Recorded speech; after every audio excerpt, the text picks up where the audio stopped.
Pessoal, bem-vindos! Mais um módulo aqui para a certificação do CPA-10. A gente inicia o nosso estudo com os fundos de investimento. Eu arrisco dizer aí que talvez seja o módulo mais importante da certificação do CPA-10, porque muitas questões vão sair desse módulo. E o conteúdo, ele é bem grande, tem muita coisa aqui a respeito de fundos de investimento. Então, solicito aí que vocês prestem bastante atenção, fiquem de olho nos detalhes, porque não tem como fugir disso na prova de vocês. Grande percentual aí, grande representatividade, tá?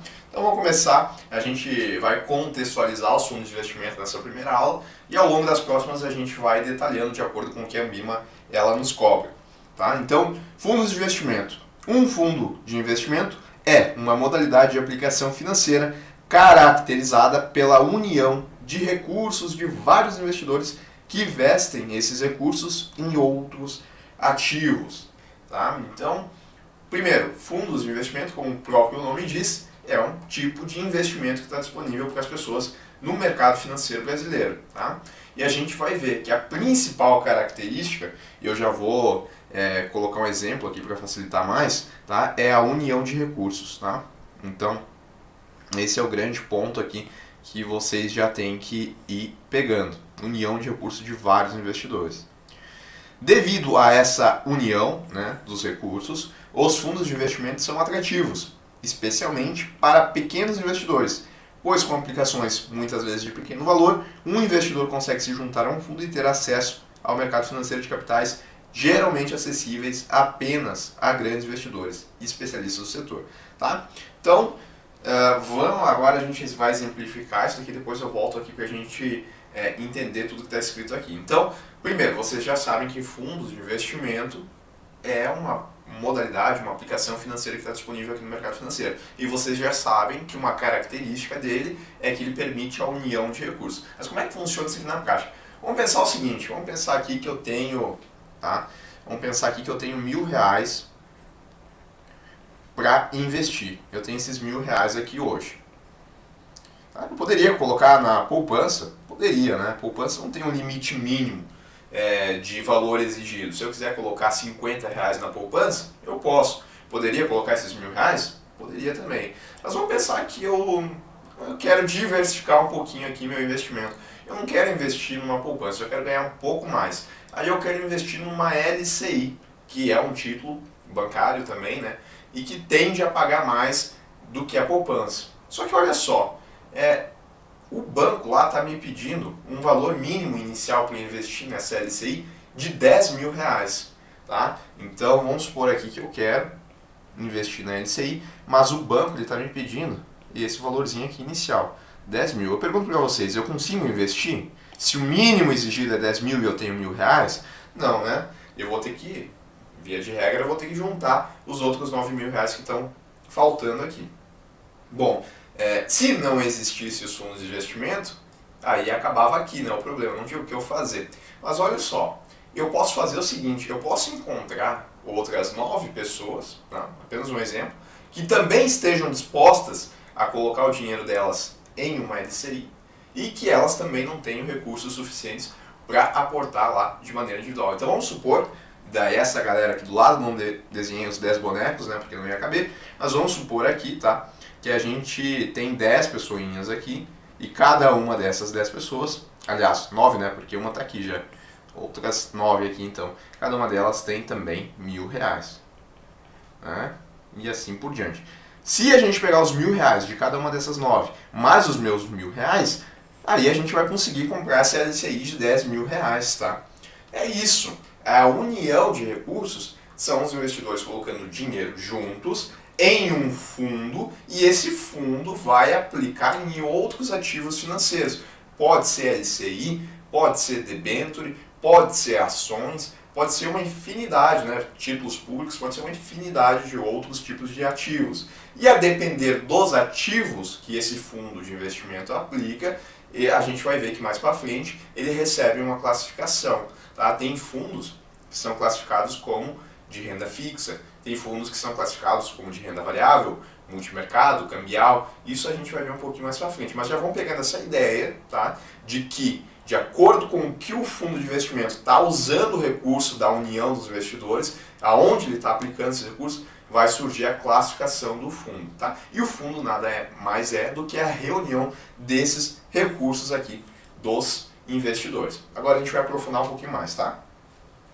Juridicamente, ou seja, no contexto jurídico, os fundos de investimento eles são conhecidos como condomínios de natureza especial, comunhão de recursos. Porque a ideia é quase como se fosse um condomínio de prédio. Todo mundo aí que fala sobre certificação financeira, na hora de explicar aqui, até porque a definição jurídica vem de condomínio, utiliza o condomínio de um prédio para estar contextualizando o pessoal que tem fundo de investimento. A ideia é mesmo, num condomínio de prédio a gente tem vários moradores que estão lá dentro do condomínio, usufruindo daquele prédio, né, podendo morar lá. No fundo de investimento também, a gente tem vários investidores que estão lá, eles estão usufruindo dos valores que estão sendo aplicados em outros ativos. Então, como no condomínio todo mundo tem direitos iguais, em fundos de investimento a gente também vai ver que todo mundo tem os mesmos direitos.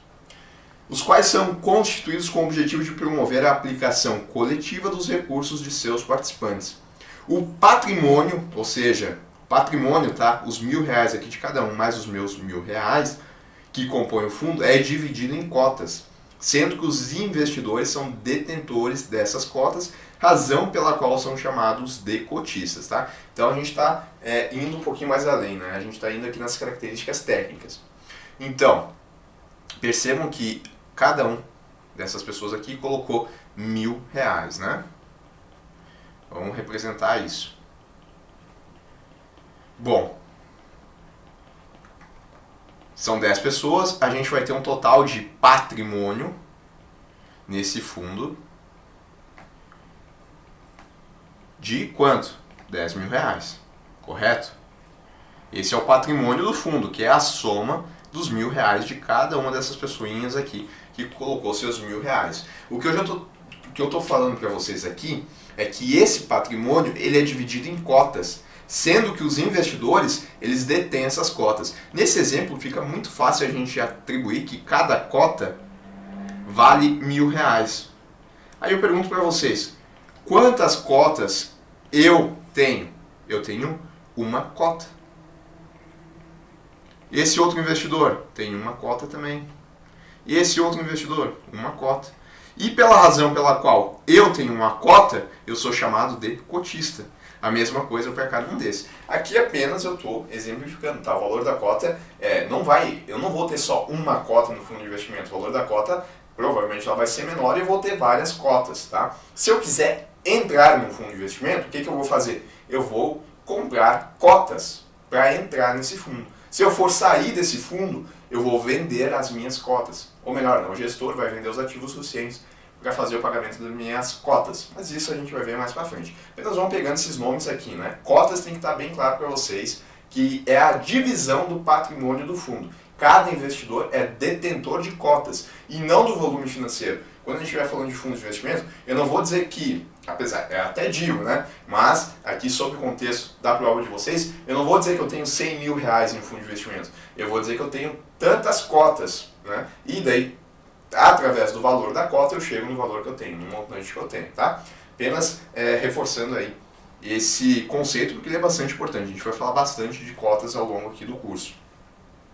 Os fundos ou os condomínios trazem a obrigatoriedade de constituir uma pessoa jurídica com CNPJ próprio, pois cada fundo visa a um determinado objetivo ou retorno, dividindo as receitas geradas e as despesas necessárias para realizar o empreendimento. Grande ponto aqui, tá, é que esse fundo, tá, representado aqui pelo patrimônio, né, dos cotistas, ele vai ser como se fosse uma empresa, né? Obviamente, ele não é uma pessoa física, ele é um CNPJ, é uma pessoa jurídica, porque ele não existe no contexto material. Então ele recebe um CNPJ e através desse CNPJ ele vai aplicar em outros ativos financeiros. Então, não é eu que estou lá naquele fundo de investimento que estou aplicando, não é o meu colega aqui do lado que está aplicando também, não. É o próprio fundo com seu CNPJ comprando outros ativos financeiros. E olha só, vai ser dividido, tá? Tanto as receitas geradas quanto as despesas. Como é que funciona? Vamos lembrar aqui que a gente queria comprar aquela LCI de R$10.000, né? Essa LCI aqui, R$10.000.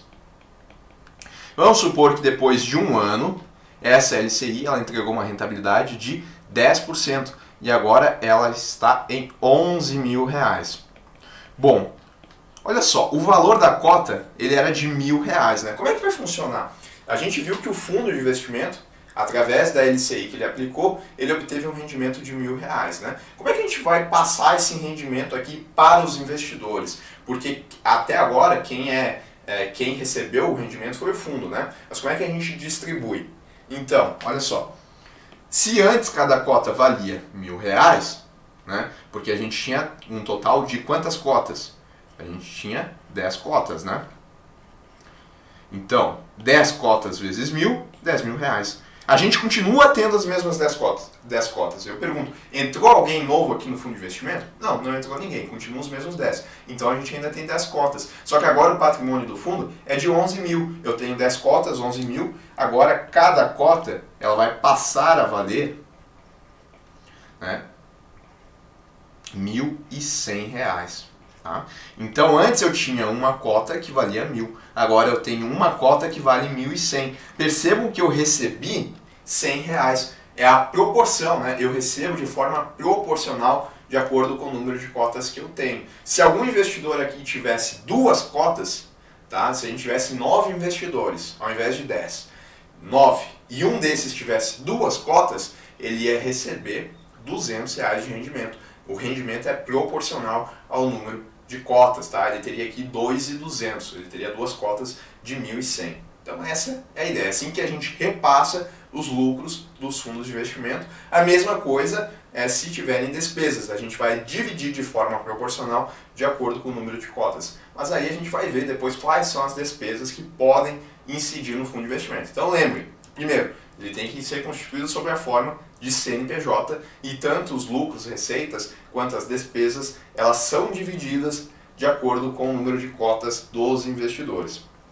Todo cotista tem o mesmo direito e a mesma obrigação perante o fundo, caracterizando o tratamento igualitário entre todos os investidores.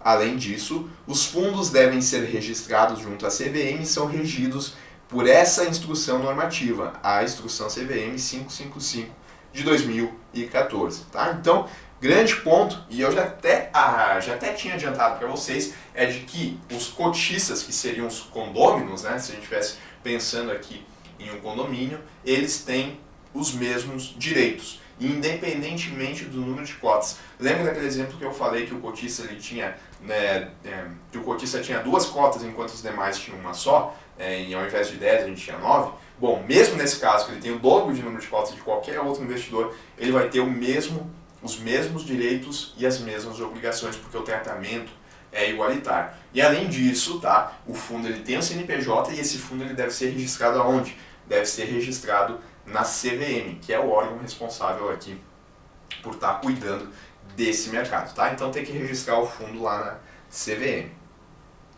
Bom, agora a gente vai falar sobre o regulamento. Tá? O que é o regulamento? A gente, quando estudou o código de distribuição da Ambima, lá a gente viu que existe o tal do material técnico, que consta ali todas as características de um determinado produto de investimento que a instituição financeira ela esteja ofertando ao mercado. Em fundos de investimento, a gente tem a mesma lógica, tá? Só que aqui, esse material técnico ele recebe o nome de regulamento. Então, os fundos são registrados por seu administrador na CVM e todas as suas regras de funcionamento são estabelecidas no regulamento. O regulamento é próprio de cada fundo, podendo ser alterado apenas em duas situações. Tá? Então, de novo, lembrem que eu falei para vocês que o fundo ele pode estar aplicando em LCI, pode estar aplicando em debênture, ações e tudo mais, e de acordo com o que ele está aplicando, ele vai receber uma classificação, beleza. Um exemplo do que vai constar no regulamento é exatamente isso. O nome dessas possibilidades aqui de investimento é a política de investimento do fundo. E a política de investimento do fundo tem que estar lá no regulamento, tal como também outras coisas têm que estar lá, porque é ali que constam todas as regras do fundo. Outro ponto importante, tá? A gente viu que os fundos eles têm que ser registrados na CVM. E aqui eu já estou adiantando para vocês que a responsabilidade de registrar os fundos é o administrador. Quem que é o administrador do fundo de investimento? A gente vai chegar lá, tá? Apenas já vão colocando essas sementes aqui para depois, quando a gente vê, ficar mais claro. Mas o administrador do fundo de investimento é ele o responsável por registrar o fundo lá na CVM. Tá? E em quais situações a gente pode alterar o regulamento, que é esse documento que contém as regras do fundo? Primeiro, quando for por decisão dos cotistas. Afinal, o fundo de investimento é uma reunião de cotistas, né? Ou então por determinação da CVM, quando necessário adequar à legislação vigente. Lembrem que os fundos eles são regidos pela instrução CVM. Se precisar alterar alguma característica do fundo por conta de obedecer à instrução CVM, isso vai fazer com que se altere o regulamento. Agora sobre o registro, tá? Como vimos, a obrigatoriedade do registro do fundo na CVM é do administrador. Nesse contexto, a CVM exige dos administradores uma série de documentos para que aconteça o registro do fundo. Os mais importantes são: será que o regulamento do fundo ele já tem que estar existindo para quando o administrador for lá fazer o registro? Tem que estar, né? Porque constam as regras do fundo nesse documento. Além disso, declaração do administrador do fundo que o regulamento é plenamente aderente à legislação vigente. Também, né, tem que ter sentido, senão, se não está seguindo ali a legislação, como é que vai constituir esse fundo, tá? Isso aqui são regras mais técnicas, mas é importante vocês verem que algumas são meio óbvias. Os dados relativos ao registro do regulamento em cartório de títulos e documentos, essa talvez não seja tão óbvia. Nome do auditor independente, a gente vai ver que de forma periódica ali o patrimônio do fundo, os ativos que compõem a carteira do fundo, eles têm que ser auditados por um auditor independente. O que eu quero dizer com um auditor independente tem que ser uma pessoa que não faça parte do âmbito ali do fundo de investimento. Ela tem que ser uma pessoa de fora para olhar se o fundo ali ele está seguindo as regras de acordo ali com a legislação. E é ele que vai fazer essa audição. Por que ele é de fora? Porque daí ele é independente.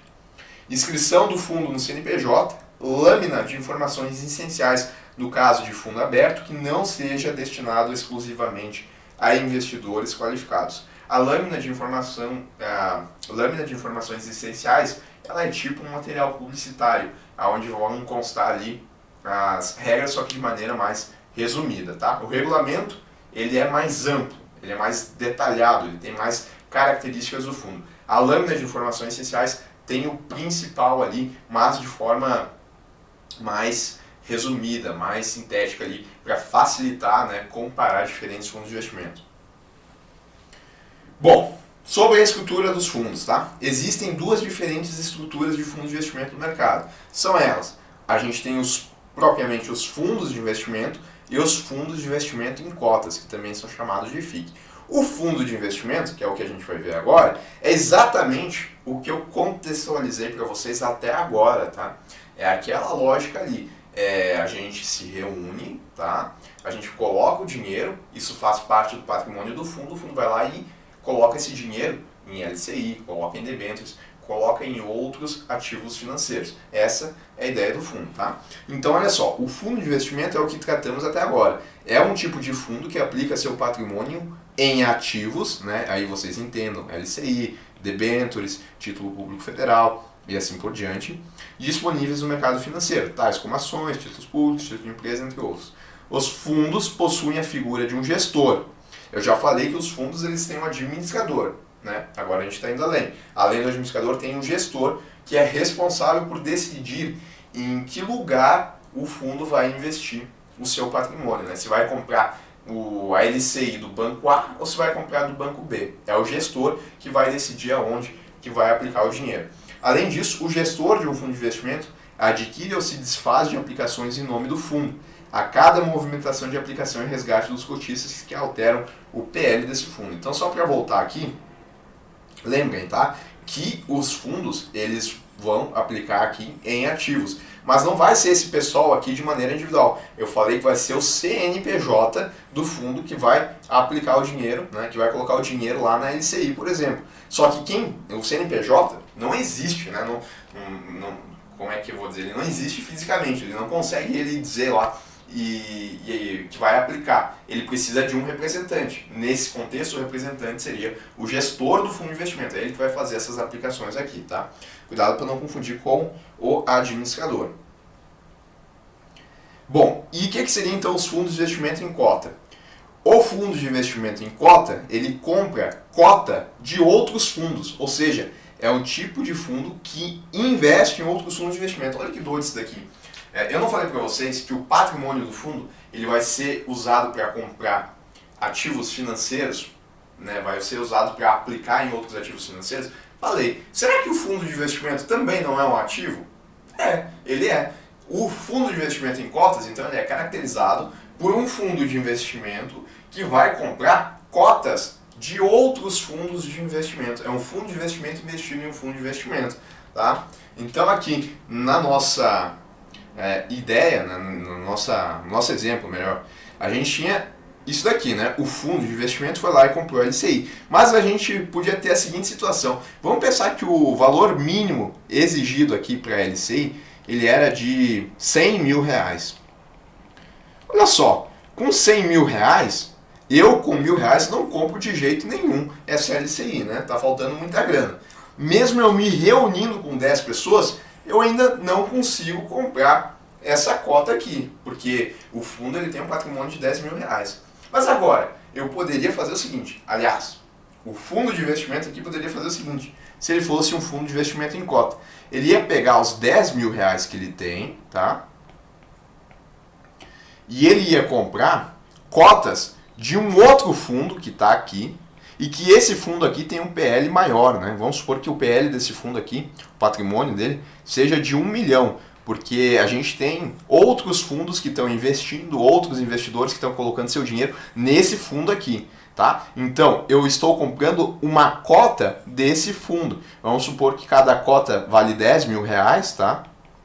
Então, o meu fundo acabou de comprar uma cota desse fundo aqui de 1 milhão. E esse fundo de 1 milhão tem condições de aplicar nessa LCI, tá? Então, é a mesma situação. O fundo aqui, o CNPJ, ele vai comprar uma cota desse outro fundo e ele vai receber de maneira proporcional ao número de cotas que ele tem. Nesse caso aqui, uma cota. Então, se esse 100 mil aqui, em um ano, ao invés de ter entregado uma rentabilidade de 10%, tivesse entregue uma rentabilidade de 20%, de forma proporcional, esse fundo aqui, ele vai ter obtido uma rentabilidade de 20%. E de forma proporcional, olha que louco, eu com 1.000 reais, eu também vou ter tido aqui um rendimento de 20%. Porque de maneira indireta, eu também estou investindo nessa LCI. Claro, galera, eu estou apenas esquematizando aqui.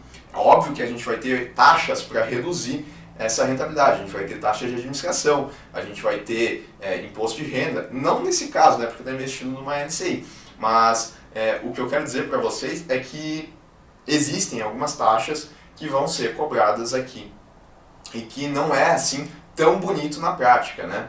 Pode ser que não vale a pena aqui tá fazendo todo esse procedimento aqui, pode ser que eu investindo sozinho numa LCI que tem um vencimento menor, pode ser que eu tenha uma rentabilidade maior. Tudo depende das características aqui do investimento. Mas apenas para vocês entenderem, a lógica é isso. Faz sentido eu entrar no fundo de investimento quando eu não consigo acessar o mercado financeiro porque eu tenho poucos recursos ou quando eu não tenho conhecimento de mercado, né? Daqui a pouco eu nem sei o que são LCIs, o que são LCAs, mas eu quero receber uma remuneração maior. E eu não quero ficar na poupança, eu não quero ficar no CDB. E aí eu posso procurar um fundo de investimento. Ou eu quero investir em ações, né? Eu sou uma pessoa que gosta de correr riscos, mas eu não tenho estudo suficiente para eu escolher quais ações que eu quero fazer. Então o que eu faço? Eu escolho um fundo de investimento que o gestor desse fundo vai lá e vai comprar as ações que ele acha pertinente. Então, são vantagens aí de investir no fundo. Tanto é que eu falei aqui, olha só, devido à união, né, os fundos de investimento são atrativos, especialmente para quem? Para os pequenos investidores, tá?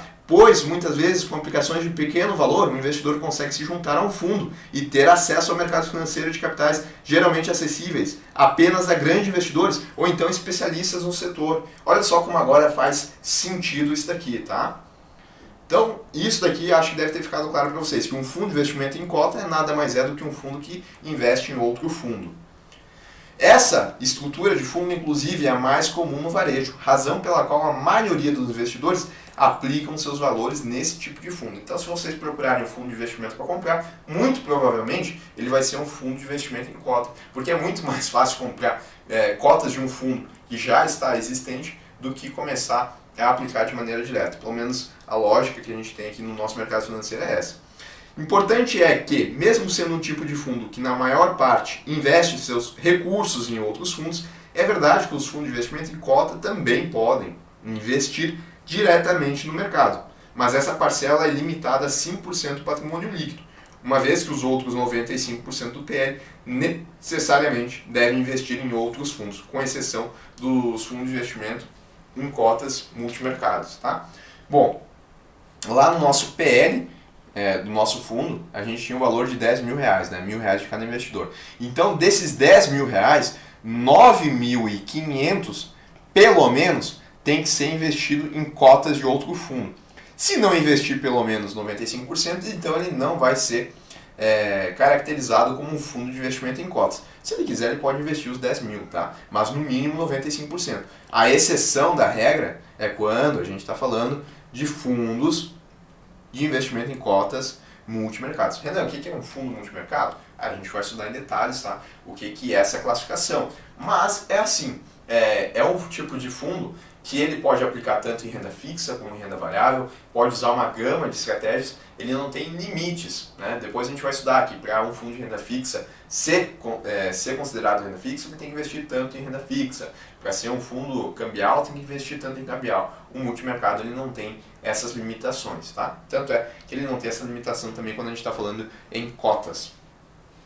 Bom, outro conceito aqui importante, a gente já falou, né, quando falou ali da lâmina de informações essenciais, a gente viu que ela é necessária para quando a gente está falando de um fundo aberto, não exclusivo a investidores qualificados. Mas o que seria então, o que seria um fundo aberto? O que seria um fundo fechado? É isso que a gente vai ver agora, tá? Nos fundos abertos, é permitida a entrada de novos cotistas ou o aumento da participação dos antigos por meio de novos investimentos, bem como também é permitida a saída de cotistas por meio de resgates de cotas a qualquer momento. Além disso, o fundo aberto não tem uma data de vencimento, portanto não é necessário que o investidor renove a aplicação. Tá, o fundo aberto é o seguinte, naquela nossa situação ali, nós nos reunimos em 10 pessoas e constituímos um fundo com patrimônio de 10 mil. Se uma outra pessoa quiser entrar nesse fundo, vamos supor que ela pode. Se ela poder, a gente está falando de um fundo aberto. E se eu querer comprar mais cotas desse fundo, ou seja, aumentar a minha participação no fundo, eu também posso, porque ele é um fundo aberto. Tá? Agora, o contrário disso é se novas pessoas não pudessem entrar e nem eu colocar mais dinheiro no fundo, comprando mais cotas, a gente estaria falando de um fundo fechado. Tá? Então, nos fundos fechados, a entrada e saída de cotistas é permitida apenas em momentos previamente determinados, ou seja, não é a qualquer momento. Logo, após o encerramento da captação de recursos, que é a fase inicial, né, onde os investidores estão se juntando, não são admitidos novos cotistas, nem novos investimentos pelos antigos cotistas. Tá? Lembrando também que os fundos abertos são caracterizados por não terem uma data de vencimento. O que quer dizer isso? Bom, quando eu coloco meu dinheiro em um CDB, de maneira direta, quando eu coloco numa LCI ou numa LCA, são investimentos que eles têm um prazo de validade, né? Prazo de vencimento. É 2 anos, é 3 anos, é 6 meses, é 1 mês, não importa. Geralmente eles têm um prazo de vencimento. Fundos de investimento não tem isso quando a gente fala de fundos abertos, tá? Eu coloco meu dinheiro ali, se eu quiser deixar por 5, 10, 15, 20 anos, enquanto o fundo estiver existindo, eu posso deixar meu dinheiro lá. E se o investidor desejar sair do fundo antes do vencimento, quando a gente está falando de fundos fechados, ele até pode, mas então deve vender suas cotas para outro investidor antes do encerramento do fundo. Ademais, o fundo fechado pode ou não ter essa data de vencimento aí que eu estava falando com vocês. Bom, objetivos do fundo e política de investimento. A política de investimento eu já dei uma palhazinha aqui para vocês do que é, né? Vai dizer em quais tipos de ativos financeiros o fundo ele pode colocar o dinheiro dele. O objetivo também segue essa linha. Olha só, sabemos que os fundos de investimento reúnem pessoas que têm um objetivo comum em seus investimentos, né? Aplicar em LCI, aplicar em ações. Na verdade, a gente usa contextos mais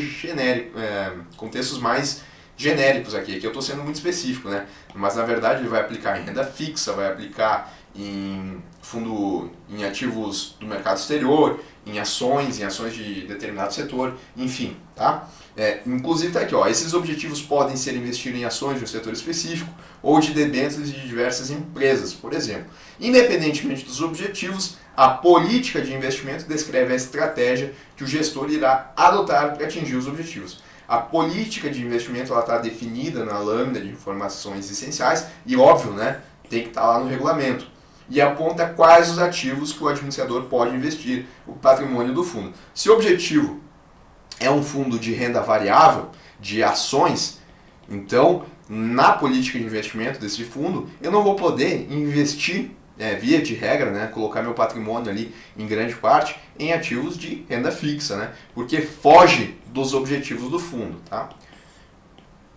Além disso, ela só pode ser alterada por decisão dos cotistas em assembleia. Depois a gente vai ver o que é uma assembleia. Tá? A composição da carteira do fundo indica os ativos que compõem o patrimônio de um fundo em determinada data. E essa pode ser alterada pelo gestor. Ele pode alterar a composição da carteira, até porque ele está comprando e vendendo os ativos, sempre seguindo a política de investimento do fundo, tá? Conforme a evolução e condições de mercado. Naquele fundo onde a gente colocou os R$1.000 junto com as outras 9 pessoas e compramos uma LCI, eu pergunto para vocês qual que é a composição de carteira desse fundo. É só aquela LCI, né? Porque ele não diversificou, mas se a gente tivesse mais pessoas, ele poderia comprar mais e mais ativos, a carteira ela seria maior. Bom, barreira de informação. A separação da administração de recursos de terceiro, fundo de investimento, né, por exemplo, justamente os fundos de investimento eles estão dentro da atividade de administração de recursos de terceiros, das demais atividades de uma instituição financeira conhecida como barreira de informação. Tá? Então é o seguinte, um administrador de fundo de investimento pode ser uma instituição financeira que está lá vendendo seu CDB, sua LCI, sua LCA, sua poupança, seus investimentos. E, ao mesmo tempo, pode estar, né, como eu falei para vocês, administrando o fundo de investimento. O que isso daqui está falando, essa barreira de informação, é que a gente tem que ter uma separação entre as atividades de administração de recursos de terceiros, ou seja, tem que separar a atividade de administrador de fundo de investimento com as demais atividades da instituição financeira. Porque senão, daqui a pouco, esse fundo de investimento ele pode estar comprando ativos da própria instituição para vender, para cumprir meta. E isso não pode ser o melhor, de repente não seja o melhor interesse do cotista. Então, para evitar esse tipo de coisa que aconteça, a gente tem uma barreira de informação, a gente tem uma separação. E ela permite evitar conflitos de interesse, práticas fraudulentas ou ainda o inside trading, que é o uso de informações privilegiadas. Já viu esses conceitos aqui. Nesse sentido, a barreira de informação consiste na segregação física, porque a gente vai separar de maneira física esses setores, e é administrativa entre a tesouraria do banco e a gestora de fundo de investimento. Dessa forma, o dinheiro do fundo não se mistura, não se comunica com o dinheiro da própria instituição. Tá? Bom, para finalizar essa primeira aula, e aqui a gente só vai reforçar o que a gente já viu, quais seriam os diferenciais para o investidor colocar no fundo de investimento, né? Colocar o dinheiro dele no fundo de investimento. Bom, vamos lá então.